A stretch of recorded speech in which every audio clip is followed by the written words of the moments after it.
Friends, எல்லாருக்குமே ஆயுத பூஜை நல்வாழ்த்துக்கள். எல்லோரும் எப்படி இருக்கீங்க? நல்லா இருக்கிறீங்களா? இன்றைக்கி பார்த்திங்கன்னா இது செவ்வாய்க்கிழமை காலையில் 2 நாளுடைய விளாக் தாங்க இது.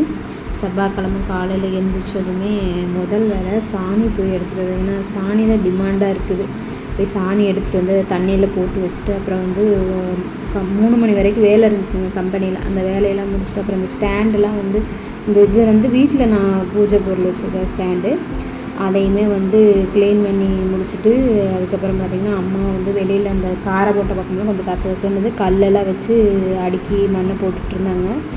அதையுமே முடிச்சு நான் வந்து இந்த பூஜை பாத்திரமெல்லாம் சரி கொஞ்சம் விளக்கி வச்சிடலாம் அப்படின்னு சொல்லிட்டு அதையுமே மேலே கம்பெனியில் க்ளீனிங் வேலை நடந்துகிட்ருக்கு. இருந்தாலும் நான் வீட்லேயும் செய்யணும்ல, அதனால் வீட்டு வேலையெல்லாம் நான் பார்க்க ஆரம்பிச்சிட்டேன். பூஜை பாத்திரத்தில் விளக்கி வச்சுட்டு கம்பெனியில் இருந்தது வீட்டில் இருந்தது எல்லாத்தையுமே வாஷ் பண்ணி வச்சுட்டேங்க. அதுக்கப்புறம் இனி வந்து வலிக்கிற வேலை தாங்க. ஃபுல்லாக ஏகம் அடிக்கும் தலைக்கு நல்லா சாணி போட்டு வலிச்சு விட்டாச்சு. வலிச்சு விட்டு அம்மாவுமே வந்து நைட்டே காஞ்சிருச்சு, வலிச்சோடனே காஞ்சிச்சு சிமெண்ட் ரோடுங்கனால.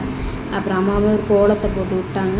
அதோட போய் தூங்கிட்டோங்க. இது வந்து காலையில் புதன்கிழமை காலையில் ஒரு 4:30 போலலாம் எழுந்திரிச்சு குளிச்சுட்டு நைட்டே வந்து சுண்டல் எல்லாம் ஊற வச்சுட்டோம்.